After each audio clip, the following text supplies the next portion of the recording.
2, 3. Bienvenidos amigos a esta cuarta unidad del taller básico Finanzas Personales con Enfoque Ético. Vamos a entrar ahora al tema de las estructuras financieras, es decir, las bases, los cimientos sobre los cuales se realiza la gestión cotidiana de las finanzas personales. Son como los cimientos de una casa, son aquellas situaciones, condiciones que se mantienen a lo largo del tiempo y establecen los límites o márgenes de acción de las finanzas personales. Es diferente, por ejemplo, si alguien tiene un patrimonio como una casa o tiene ahorros o no paga determinados servicios. A lo largo del tiempo, a lo largo de la vida, se van decidiendo y definiendo estas estructuras financieras. Y también, como vamos a ver, se pueden cambiar.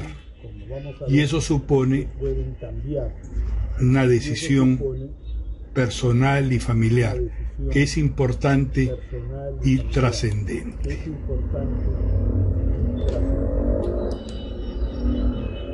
Hay estructuras financieras, por ejemplo, como definir en qué colegio van a estudiar los hijos, o las membresías a clubs,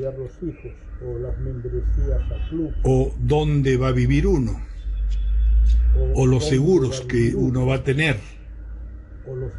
o si compra o alquila una casa, si define costos fijos altos o bajos, o sea, obligaciones que tiene que realizar regularmente, o dónde ubica la vivienda, cerca al trabajo, al colegio de los hijos, o si tiene recursos como ahorros regulares y un fondo de reserva.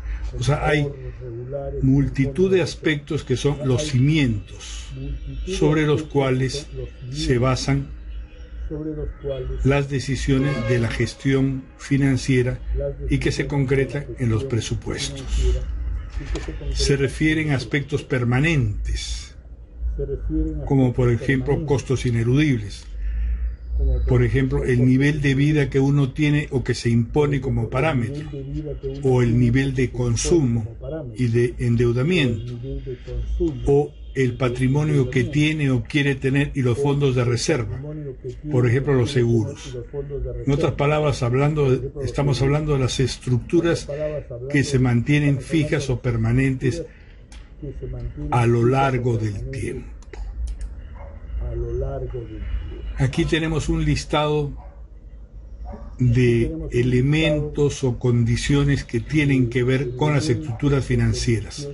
Por ejemplo, las obligaciones legales que uno tiene, los legados o herencias, la compra de activos fijos a largo plazo con endeudamiento, la ubicación de la vivienda, el nivel de costos fijos que se tiene, el nivel del colegio de los hijos. Cuando uno decide qué colegio y en dónde, está estableciendo compromisos para 10, 12 años, ¿no es cierto? O el nivel de endeudamiento.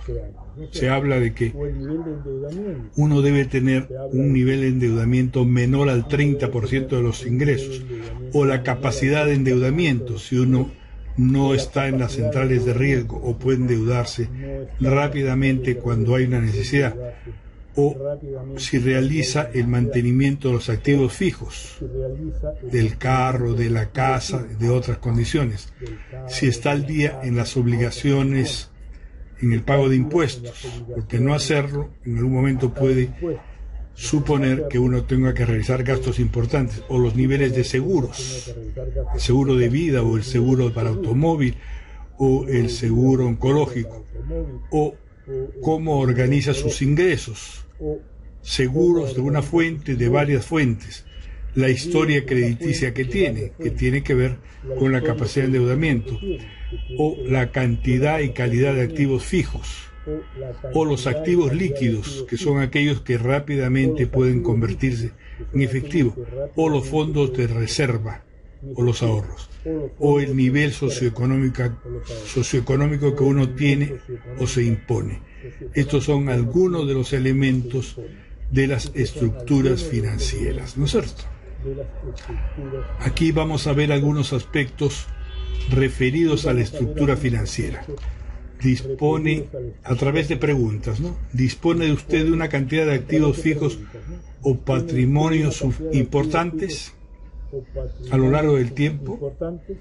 ¿Dispone de activos o bienes que rápidamente se pueden convertir en dinero en un plazo menor a los 30 días ante una necesidad o una emergencia?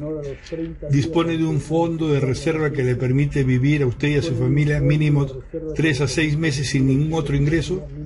¿Dispone de seguros de vida, de salud, de las tarjetas de crédito?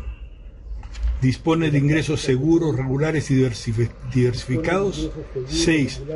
¿Tiene usted un nivel de deuda por el que pague menos del 30 o 25% de sus ingresos mensuales? ¿Tiene usted una buena historia crediticia y no está inscrito en los registros de deudores morosos como Infacor?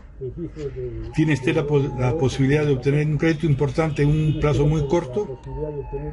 ¿Tiene usted una vivienda ubicada a menos de 1 hora de su centro de trabajo y el colegio de sus hijos? Y 10. ¿Tiene usted obligaciones financieras regulares como pensiones alimenticias o aportes obligatorios como club membresías? Estos 10 aspectos tienen que ver con las estructuras financieras, pero hay otros. Veámoslos a continuación.